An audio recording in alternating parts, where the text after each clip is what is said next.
வணக்கம் நண்பர்களே. 2024ஆம் வருடம் மே மாதம் குரு பயிற்சியானது நடக்க இருக்கிறது. இது வரைக்கும் மேச ராசிகளை சஞ்சரித்து வரக்கூடிய குரு இனி அங்கிருந்து ரிஷபராசிக்கு பயிற்சியாகி அங்கே ஒரு வருட காலம் சஞ்சரித்து வருவாங்க. ரிஷபராசியில் குரு இருக்கும் பொழுது அங்கே இருந்து கன்னி, விருச்சிகம் மற்றும் மகர ராசிகளுக்கு குருவினுடைய பார்வை பலம் கிடைக்கப்பெறும். தவிர இந்த முறை குருவுக்கு ராகுவினுடைய 3ஆம் பார்வையும் வருடத்தின் பிற்பகுதியில் சனியினுடைய பார்வையும் கிடைக்கப்பெறும்.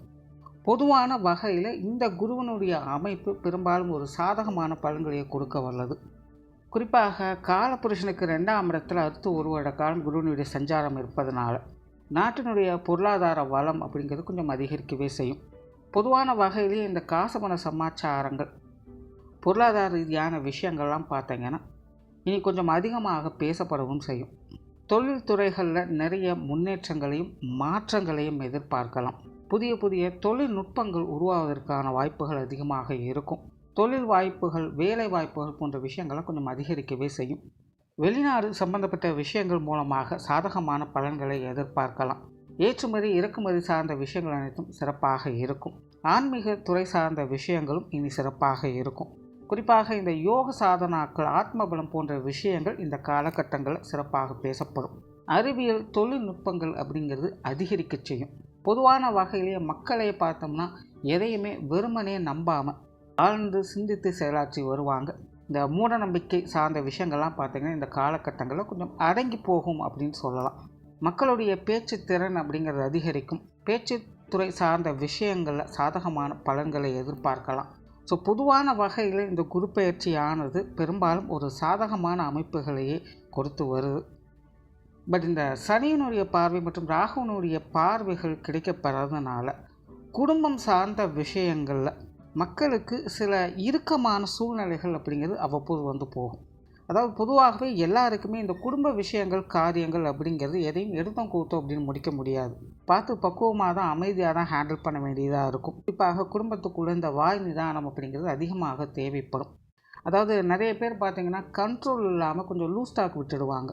அதனால் சின்ன சின்ன வார்த்தைகள் கூட குடும்பத்துக்குள்ளே பெரிய அளவில் மனஸ்தாபங்களை கொண்டு வரக்கூடும்.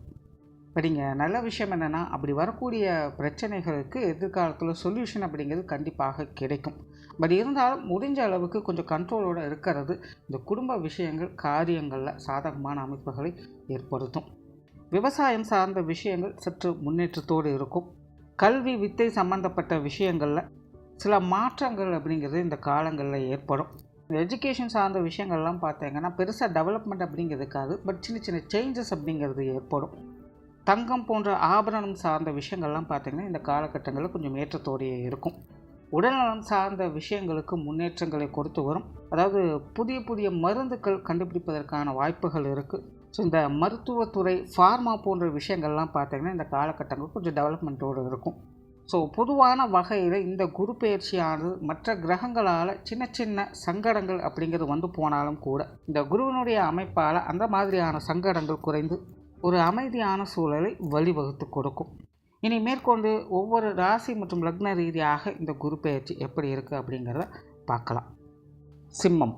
சிம்ம ராசிக்கு இதுவரைக்கும் 9ஆம் இடத்துல சஞ்சரித்து வந்த குரு இனி அடுத்த ஒரு வருட காலத்திற்கு 10ஆம் இடத்துல சஞ்சரித்து வரும். சிம்மத்தை பொறுத்த வரைக்கும் குரு 5க்கும் 8க்கும் அதிபதியாக வரக்கூடியவங்க. அதனால குருவினுடைய அமைப்பு எப்போவுமே சிம்ம ராசியை பொறுத்த வரைக்கும் ஒரு நியூட்ரலான அமைப்போடு தான் செயல்படும். அதாவது முழுவதுமாக சுப பலன்கள் அப்படிங்கிறது எடுத்துக்க முடியாது, அதே நேரம் முழுவதுமாக அசுப பலன்கள் அப்படிங்கிறதும் எடுத்துக்க முடியாது. குறிப்பாக இது அவங்களுடைய சுய ஜாதகத்தில் குருவினுடைய அமைப்பு சாதகமாக இருக்கும் பட்சத்தில் சுபஸ்தானங்களில் குரு வரும் பொழுது சுப பலன்களை அதிகமாக கொடுக்கும். அதுவே சுய ஜாதகத்தில் அசுபஸ்தானங்களில் இந்த குரு சஞ்சரிக்கும் பொழுது அதற்கு தகுந்த மாதிரி இந்த பலன்கள் மாறுபடவும் செய்யும். ஸோ இப்படி தான் குருவை பொறுத்த வரைக்கும் சிம்மத்திற்கு முழுவதுமாக நற்பலன்களை கொடுப்பதும் இல்லை, அதே போல் முழுவதுமாக கெடுப்பலன்களையும் கொடுப்பது இல்லை. பொதுவாகவே குரு சிம்மத்திற்கு உணர்வுகளை கட்டுப்படுத்தக்கூடியவங்களாக இருப்பாங்க. இயற்கையாகவே இந்த சிம்மராசிக்காரங்களுக்கு ஒரு விதமான பொறுமை, நிதானம் அப்படிங்கிறது இருக்கும். எதையும் எடுத்தவங்க கூட்டம் முடிவு பண்ண மாட்டாங்க. ஒரு தொலைநோக்கு சிந்தனையோடவே எப்பவும் செயல்படுத்திட்டு வருவாங்க. ஸோ எனக்கும் ஒரு டைம் வரும், அப்போ நான் பார்க்குறேன் அப்படிங்கிற மைண்ட் செட்டில் தான் இருப்பாங்க. இந்த மாதிரியான குண அமைப்புகளை கொடுப்பதெல்லாம் பார்த்திங்கன்னா இந்த குருவனுடைய தன்மைகள் தான். ஸோ அப்படிப்பட்ட குரு இது வரைக்கும் உங்களுடைய ராசிக்கு 9ஆம் இடத்துல சஞ்சரித்து வந்தாங்க. இதனால் சிம்ம ராசிக்காரங்களுக்கு குருவினுடைய பார்வை பலமும் கிடைக்கப்பெற்று வந்தது. ஒரு பக்கம் சிம்ம ராசிக்கு கண்டகச்சனி அப்படிங்கிறது நடந்துக்கிட்டு இருக்குது. அதனுடைய தாக்கம் ஒரு பக்கம் போயிட்டு இருக்கக்கூடிய நிலைகளில் யோகஸ்தானத்தில் இருந்த குருவால் கடந்த ஒரு வருட காலம் அப்படிங்கிறது எல்லா விஷயங்களுமே சமாளிப்பு தன்மைகளை பெற்று வந்தாங்க. ஒரு சில கஷ்ட நஷ்டங்கள் அப்படிங்கிறது தவிர்க்க முடியாதாக இருந்து வந்திருக்கும். ஆனால் எல்லாமே பார்த்திங்கன்னா ஒரு சொல்யூஷனோட கண்டிப்பாக இருக்கும். எப்படியோ எடுத்த காரியத்தை முடிச்சிருவீங்க. அதற்குண்டான தைரியம், தன்னம்பிக்கை அப்படிங்கிறது உங்களுக்கு தானாகவே உருவெடுத்திருக்கும். ஸோ கண்டகச்சனியால் காரிய தடைகள் அப்படிங்கிறது சிம்மராசிக்கு ஒரு பக்கம் போய்கிட்டு இருக்குது. இதனால் சிம்மராசிக்காரங்க சமீப காலமாக ஒரு சில விஷயங்களில் கொஞ்சம் மந்தமாகவும் சோர்வாகவும் காணப்படுவாங்க. எதுவுமே ஒரு விஷயங்களில் சரியான புரிபடுதல் அப்படிங்கிறது இருக்காது. ஆனாலும் இதெல்லாம் ஒரு பக்கம் இருந்தாலும் கூட இவை அனைத்தையும் சமாளிக்கக்கூடிய திறனை இந்த குரு 9ஆம் இடத்துல வந்து உங்களுக்கு கொடுத்துட்டு வந்தாங்க. அப்படிப்பட்ட குரு இனி உங்களுடைய ராசிக்கு 10ஆம் இடத்துல அடுத்த ஒரு காலம் சஞ்சரித்து வரும். பொதுவாக 10ஆம் இடத்துல இருக்கக்கூடிய குரு கொஞ்சம் நெகட்டிவான பலன்களை கொடுக்கக்கூடிய தன்மை பெற்றது தான். அதாவது 10ஆம் இடத்துல குரு வரும்போது புற வாழ்க்கை சார்ந்த எந்த ஒரு விஷயங்களுமே பெருசாக டெவலப்மெண்ட் அப்படிங்கிறது இருக்காது. தற்சார்பு வாழ்க்கை, அகமுகமான வாழ்க்கை, ஆன்மீக ரீதியான விஷயங்கள், இந்த மாதிரியான தன்மைகள் தான் அதிகரிக்கும். நிறைய பேர் பார்த்திங்கன்னா இந்த காலகட்டங்களில் தனித்து செயல்படவே முற்படுவாங்க. குடும்பத்தோடையும் சரி மற்றவங்களோடையும் சரி அதிகமாக ஒட்ட மாட்டாங்க. உங்களுக்குள்ள ஒரு உள்ளுணர்வு தானாகவே செயல்பட்டுக்கிட்டு இருக்கும். அதை தேடி அவங்க போய்கிட்டே இருப்பாங்க. ஸோ பொதுவாகவே இந்த 10ஆம் இடத்துல குரு வந்துருச்சு அப்படின்னா புற வாழ்க்கை சார்ந்த விஷயங்கள் அவங்களுடைய ஆக்டிவிட்டிஸ் வந்து ரொம்பவுமே மந்தமாகத்தான் இருக்கும். ஒரு வழக்கமான விஷயங்களை எதிர்பார்க்கவே முடியாது. ஒரு சாத்வீக குணம் படைத்தவங்க போல திகழ்வாங்க. தனிப்பட்ட முறையில் சிம்மராசிக்காரங்களுக்கு இது ஒரு நல்ல அமைப்பு அப்படின்னு சொல்லலாம். மன நிம்மதியோடும் அமைதியோடும் நிதானத்தோடும் செயல்பட்டு வருவாங்க. ஆனால் விஷயங்கள் காரியங்கள் அப்படின்னு வரும்போது மற்றவங்க கொஞ்சம் தேவையில்லாத சங்கடங்களை கொடுத்துக்கிட்டு இருப்பாங்க. தேவையில்லாத ஏச்சுக்களும் பேச்சுக்களும் அவ்வப்போது வந்து போய்கிட்டு இருக்கும். ஸோ இதெல்லாம் சமாளிக்க வேண்டியதாக இருக்கும். தவிர தொழில் வேலை உத்தியோக ரீதியாக நிறைய மாற்றங்கள் அப்படிங்கிற இந்த காலகட்டங்களில் இருக்கும். பொதுவாக 10ஆம் இடத்துல குரு வரும்பொழுது நிறைய வேலை வாய்ப்புகள், தொழில் வாய்ப்புகள் போன்ற விஷயங்கள்லாம் உருவெடுக்க ஆரம்பிக்கும். தானாக வந்து அமையும். பட் வேலை பளு, வேலை அலைச்சல் அப்படிங்கிறது கூடுதலாக இருக்கும். எதிர்பார்த்த அளவுக்கு வருமானம் அப்படிங்கிறது இருக்காது. அதாவது உங்களுடைய காரியங்களால் மற்றவங்க பயனடைவாங்களே தவிர உங்களுக்கான பிரயோஜனம் அப்படிங்கிறது ரொம்பவுமே கம்மியாகத்தான் இருக்கும். இப்படி இருந்த போதும் அதெல்லாம் உங்களுக்கு தெரிந்தாலும் உணர்ந்தாலும் கூட அந்த மாதிரியான விஷயங்கள் காரியங்கள் தான் நீங்கள் ஈடுபடவும் செய்வீங்க. காரணம் இந்த காலகட்டங்களில் உங்களுடைய ஈகை திறன் அப்படிங்கிறது அதிகரிக்கும். மற்றவங்களுக்கு உதவிகரமாக எதையாவது ஒன்று செய்யணும் அப்படிங்கிற நோக்கத்தோடு செயல்படுத்திட்டு வருவீங்க. ஸோ இந்த காலகட்டங்களில் தனிப்பட்ட முறையில் சுயநலத்தோடு பெருசாக எதையும் செயல்படுத்தவே முடியாது. ஸோ இந்த காலகட்டங்கள் முழுவதுமே பார்த்திங்கன்னா உங்களுடைய குடும்பத்திற்காக, உங்களை சுற்றி இருப்பவங்களுக்காக, உங்களை நம்பி இருப்பவங்களுக்காக நீங்கள் செலவு செய்துட்டு வருவீங்க. உங்களுடைய காரியங்கள், செயல்பாடுகள் அனைத்துமே கிட்டத்தட்ட அவங்களுக்காகத்தான் எல்லா விஷயங்களையும் நோக்கி செல்லும். ஆகையினால் இந்த சிம்மராசிக்காரங்க இந்த காலகட்டங்களில் உங்களுடைய தனிப்பட்ட ஆசைகள், எதிர்பார்ப்புகள் போன்ற விஷயங்களை கொஞ்சம் ஒதுக்கி வச்சுக்கிட்டு பொதுவான விஷயங்கள், காரியங்களில் மற்றவங்களுக்கு பிரயோஜனம் படக்கூடிய விஷயங்களில் கவனம் செலுத்தி வந்தீங்கன்னா இந்த காலகட்டமானது உங்களுக்கான நற்பெயர்களையும் நன்மைகளையும் ஏற்படுத்தி கொடுக்கும். மற்றவங்க மத்தியில் நீங்கள் போற்றப்படவும் செய்வீங்க. பட் அதுவே உங்களுக்கு அப்படின்னு நீங்கள் செய்ய ஆரம்பிச்சிட்டீங்க அப்படின்னா அதில் பெருசாக எந்த ஒரு நன்மையும் இருக்காது. தனிப்பட்ட முறையில் உங்களுக்கு திருப்தி அப்படிங்கிறதும் ஏற்படாது. ஆகையினால் இந்த குரு பயிற்சிக்கு பிறகு சிம்மராசிக்காரங்களுக்கு கொஞ்சம் செல்ஃப் கண்ட்ரோல் அப்படிங்கிறது தேவைப்படும். தேவையில்லாத விஷயங்களுக்காக ஆசைப்படுவது, உணர்ச்சி வசப்படுவது, சென்டிமெண்ட் சார்ந்த விஷயங்களில் ஈடுபடுவது, இது போன்ற விஷயங்கள்லாம் கொஞ்சம் குறைச்சிக்கிறது நல்லது. அதே போல் இந்த காலகட்டங்களில் சிம்மராசிக்காரங்க எந்த ஒரு காரியத்தில் ஈடுபட்டாலும் விருப்பத்தோடும் மகிழ்ச்சியோடும் ஈடுபட்டு வருவீங்க. இது தொழில் வேலை உத்தியோக நிமித்தமாக சிம்மராசிக்காரர்கள் ரொம்பவும் விருப்பத்தோடும் ஆர்வத்தோடும் செயல்படுத்திட்டு வருவீங்க. தொழில் வேலை உத்தியோக ரீதியாக உங்களுக்கு எல்லா விஷயங்களுமே உங்களுக்கு பிடித்த மாதிரி மாற்றிக்கணும் அப்படின்னு செயல்படுத்துவீங்க. அல்லது வருமானங்கள் கம்மியாக இருந்தாலும் பரவாயில்ல, எனக்கு பிடித்த வேலையை நான் செய்யணும் அப்படிங்கிற எண்ணம் இந்த காலகட்டங்களில் அதிகரிக்கும். ஸோ அந்த மாதிரியான வேலை வாய்ப்புகளை தேடி போகக்கூடிய நபர்களாகவும் இந்த காலகட்டங்களில் மாறுவீங்க. ஸோ நிறைய பேருக்கு அந்த மாதிரியான வேலை வாய்ப்புகள், தொழில் வாய்ப்புகள் போன்ற விஷயங்கள் அமையப்பெறவும் செய்யும்.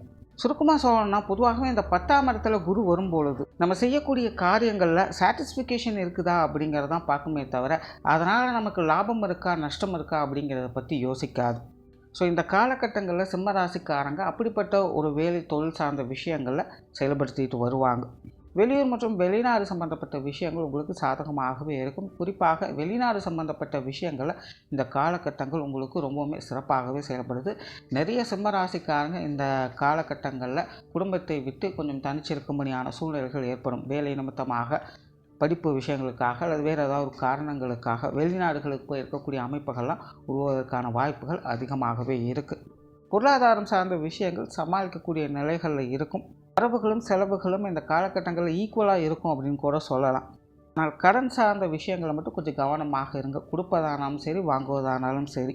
நான் 7ஆம் இடத்துல சனி இருக்கும் பொழுது இந்த பொருளாதார ரீதியாக மற்றவங்க சம்மந்தப்பட்ட விஷயங்களை தலையிடுவதை கொஞ்சம் தவிர்த்துக்கிறது நல்லது. இதனால் சிம்மராசிக்காரங்க இந்த கடன் சார்ந்த விஷயங்கள்லாம் கொஞ்சம் கவனத்தோடு செயல்பட்டு வர்றது நல்லது. மற்றபடி பொதுவான வகையில் இந்த பொருள் வரவுகள் அப்படிங்கிறது உங்களுக்கு சாதகமாகவே இருக்குது. குறிப்பாக சுப விரயங்கள் போன்ற விஷயங்கள் இந்த காலகட்டங்களில் கொஞ்சம் அதிகமாகவே இருக்கும். திருமண விஷயங்கள், புத்திரபாக்கிய அமைப்புகள்லாம் சிம்மராசிக்காரங்களுக்கு சிறப்பாகவே வேலை செய்யுது. காதல், திருமணங்கள் போன்ற விஷயங்கள் கூட இந்த காலகட்டங்களில் கைகூடுவதற்கான வாய்ப்புகள் அதிகம் உண்டு. சொத்து சுகங்கள் மற்றும் வாகன ரீதியான விஷயங்கள் இந்த காலகட்டங்களில் சிறப்பான பலன்களை கொடுக்கும். நிறைய சிம்மராசிக்காரங்களுக்கு இந்த காலகட்டங்களில் வீடு, மனை, பூமி, வாகன யோகங்கள் அப்படிங்கிறது நல்லபடியாக வேலை செய்யுது.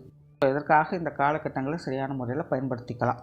பூர்வீக சொத்துக்கள் சார்ந்த விஷயங்கள் மட்டும் கொஞ்சம் இழுபறியான விஷயங்கள் இருக்கும். கொஞ்சம் கவனத்தோடு செயல்பட்டு வருவது நல்லது. குடும்ப விஷயங்கள், காரியங்கள் இந்த காலகட்டங்கள்லாம் உங்களுக்கு ஒரு சாதகமான அமைப்புகளை ஏற்படுத்தி கொடுக்கும். ஏற்கனவே சிம்மராசிக்காரங்களுக்கு 2ஆம் இடத்துல கேது இருக்கிறதுனால குடும்ப வாழ்க்கை அப்படிங்கிறது கொஞ்சம் மனக்கசப்பான விஷயங்களாக இருந்து வரும். குடும்பத்துக்குள்ளே ஏதாவது ஒரு சிக்கலான விஷயங்கள், மன சஞ்சலங்கள் தரக்கூடிய விஷயங்களை தொடர்ந்து பார்த்துக்கிட்டு வருவீங்க. சிலருக்கெல்லாம் பார்த்திங்கன்னா குடும்பத்துக்குள்ளே தேவையில்லாத வாக்குவாதங்கள் அப்படிங்கிறது அதிகரிச்சுக்கிட்டே இருக்கும். நம்ம சொல்கிறது எவ்வளோதான் சரியாக இருந்தாலும் யாருமே நம்மளுடைய பேச்சை கேட்க மாட்டேங்கிறாங்க அப்படிங்கிற ஒரு மனக்குறை இருந்துக்கிட்டே இருக்கும். இந்த குரு பயிற்சிக்கு பிறகு குருனுடைய பார்வை 2ஆம் இடத்துக்கு கிடைக்கிறதுனால உங்களுடைய குடும்ப சுமைகள் அப்படிங்கிற இந்த காலகட்டங்களில் கொஞ்சம் குறைவதற்கான வாய்ப்புகள் இருக்குது. குடும்பத்துக்குள்ளே சில முன்னேற்றம் தரக்கூடிய விஷயங்களை எதிர்பார்க்கலாம். குடும்ப பிரச்சனைகளை, குடும்ப மனஸ்தாபங்களை சரி பண்ணுவதற்கான வாய்ப்புகள் அப்படிங்கிறது இந்த காலகட்டங்களில் உங்களுக்கு ஏற்படும். பொறுத்தார் பூமி ஆழ்வார் அப்படிங்கிற மாதிரி குடும்ப விஷயங்கள், காரியங்கள் எல்லாத்துலேயுமே ஒரு ஸ்திரத்தன்மையோடு நிதானத்தோடு செயல்படுத்திட்டு வருவீங்க. ஆகையினால் குடும்ப விஷயங்கள், காரியங்கள் அப்படிங்கிற இந்த காலகட்டங்களில் சிம்மராசிக்காரங்களுக்கு சமாளிப்பு தன்மை பெற்றதாக அமையும். குடும்ப உறுப்பினர்கள் சார்ந்த விஷயங்கள் கூட இந்த காலகட்டங்கள் ஓரளவுக்கு கட்டுக்கோப்போடு இருக்கும். குறிப்பாக பெற்றோர்கள் சார்ந்த விஷயங்கள், குழந்தைகள் சம்பந்தப்பட்ட விஷயங்கள், உடன்பிறப்புகள் சார்ந்த விஷயங்கள்லாம் பார்த்திங்கன்னா உங்களுக்கு ரொம்பவுமே சாதகமாக இருக்கும். இது வரைக்கும் அவங்க வகையிலிருந்து வந்த மன சங்கடங்கள், மனக்குறைகள், பேச்சுவார்த்தைகள் மூலமாக ஏற்பட்டு வந்த பிரச்சனைகள் எல்லாமே இந்த காலகட்டங்கள் சரியாவதற்கான வாய்ப்புகள் அதிகமாகவே இருக்குது. இப்போ குடும்ப உறவினர்கள் வகையில் ஒரு இணக்கமான சூழ்நிலைகளை இந்த காலகட்டங்களை எதிர்பார்க்க முடியும். கணவன் மனைவி உறவுகளுக்குள்ள கொஞ்சம் அரசல் புரசலான விஷயங்கள் ஒப்போது இருக்கத்தான் செய்யும். இருந்தபோதும் சமாளித்துட்டு வருவீங்க. குறிப்பாக இந்த காலகட்டங்களில் காரிய அனுகூலங்கள் அப்படிங்கிறது உங்கள் மூலமாக உங்களுடைய வாழ்க்கை துணைக்கு அதிகமாக இருக்குது. உங்கள் மூலமாக உங்களுடைய வாழ்க்கை துணை சுகம் பெறக்கூடிய அமைப்புகள் இருக்குது. ஆகையினால் உங்களுடைய வாழ்க்கை துணை வகையில் சின்ன சின்ன சங்கடங்கள் அப்படிங்கிறது வந்து போனாலும் கூட நிறைய விஷயங்களை உங்களுக்கு அவங்க சப்போர்ட் பண்ணக்கூடிய தன்மைகளை எதிர்பார்க்கலாம். அதனால் சிம்மராசிக்காரங்க வாழ்க்கை துணையின் வகையில் தேவையில்லாத வாக்குவாதங்களை மட்டும் இந்த காலகட்டங்களில் கொஞ்சம் குறைச்சிக்கங்க. உங்களுடைய பிடிவாதங்களை கொஞ்சம் குறைச்சிக்கங்க. பழைய விஷயங்களை திரும்ப திரும்ப கிளறிக்கிட்டே இருக்க வேண்டாம். 7ஆம் இடத்துல சனி இருக்கிறதுனால சிம்மராசிக்காரங்களுக்கு வாழ்க்கை துணை சார்ந்த விஷயங்கள் இதுதான் நடக்கும். ஒன்றுமே இல்லாத விஷயங்களை கூட ஊதி பெருசாக்கிக்கிட்டே இருப்பாங்க. சும்மா அதை பற்றியே தொடர்ந்து பேசிக்கிட்டே இருப்பாங்க. முடிஞ்ச அளவுக்கு இந்த மாதிரியான விஷயங்களை கொஞ்சம் தவிர்த்துக்கிட்டாலே போதும். கணவன் மனைவி உறவுகள் அப்படிங்கிறது இந்த காலகட்டம் சிறப்பாக இருக்கும். குழந்தைகள் சார்ந்த விஷயங்களில் முன்னேற்றம் தரக்கூடிய அமைப்புகளை எதிர்பார்க்கலாம். குழந்தைகளுடைய வாழ்க்கைக்கு தேவையான விஷயங்களுக்கு உறுதுணையாக இருந்து வருவீங்க. குழந்தைகளுடைய தேவைகளை பூர்த்தி செய்து வருவீங்க. குறிப்பாக இந்த காலகட்டம் சிம்மராசிக்காரங்க தங்களுடைய குழந்தைகளுக்காக அதிக செலவுகள் செய்ய வேண்டிய காலகட்டமாக இருக்கும். அவங்களுக்காக நிறைய விஷயங்கள், காரியங்களை கொஞ்சம் பார்த்து செயல்படுத்திக்கிட்டு வருவீங்க. அதனால் குழந்தைகள் சார்ந்த விஷயங்கள் இந்த காலகட்டங்களில் முன்னேற்றம் பெறக்கூடிய அமைப்புகளை பெற்று வருது. உற்றார் உறவினர்கள், நண்பர்கள் வகையில் ஒரு கலவையான மாற்றங்களே இருக்கும். முடிஞ்ச அளவுக்கு இவங்களுடைய விஷயங்கள், காரியங்கள் கொஞ்சம் பட்டும்படாமலும் இருந்து வரதே நல்லது. பெரும்பாலும் இப்போ சமீப காலமாகவே சிம்மராசிக்காரங்களுக்கு உறவினர்களாகட்டும், நண்பர்களாகட்டும் பெரிதளவில் சப்போர்ட் பண்ணவே மாட்டாங்க. கொஞ்சம் ஒதுங்கி இருக்கக்கூடியவங்களாகவே இருப்பாங்க. நீங்களும் அதே மாதிரியான விஷயங்களை கடைபிடித்துக்கிறது இந்த காலகட்டங்களில் நல்லது. மாணவர்களுக்கு இந்த காலகட்டங்கள் ரொம்பவுமே சிறப்பாக இருக்குது. கல்வி வித்தை சார்ந்த விஷயங்களில் முன்னேற்றம் தரக்கூடிய அமைப்புகளை எதிர்பார்க்கலாம். மாணவர்களுக்கு கல்வி வித்தைகளும் சில யோகா அமைப்புகள் அப்படிங்கிறதும் இந்த காலகட்டங்களில் செயல்படும். ஸோ ஓரளவு இந்த குரு பயிற்சியான சிம்மராசியை பொறுத்த வரைக்கும் ஒரு நியூட்ரலான அமைப்பில் தான் செயல்படுது. கிளியராக சொல்லணும் அப்படின்னா புற வாழ்க்கை சார்ந்த விஷயங்களில் பெருசாக எந்த ஒரு மாற்றங்களும் இருக்காது. கொஞ்சம் மந்தமான நிலைகளும் இழுபறியான சூழ்நிலைகளும் தான் இருக்கும். ஆனால் அக வாழ்க்கையில் ஒரு திருப்திகரமான விஷயங்களை எதிர்பார்க்கலாம். ஸோ நீங்கள் எதை நோக்கி போகிறீங்க, எதை செயல்படுத்துகிறீங்க அப்படிங்கிறத பொறுத்து இந்த காலகட்டம் உங்களுக்கு அமையும். நன்றி, வணக்கம், வாழ்க வளமுடன்.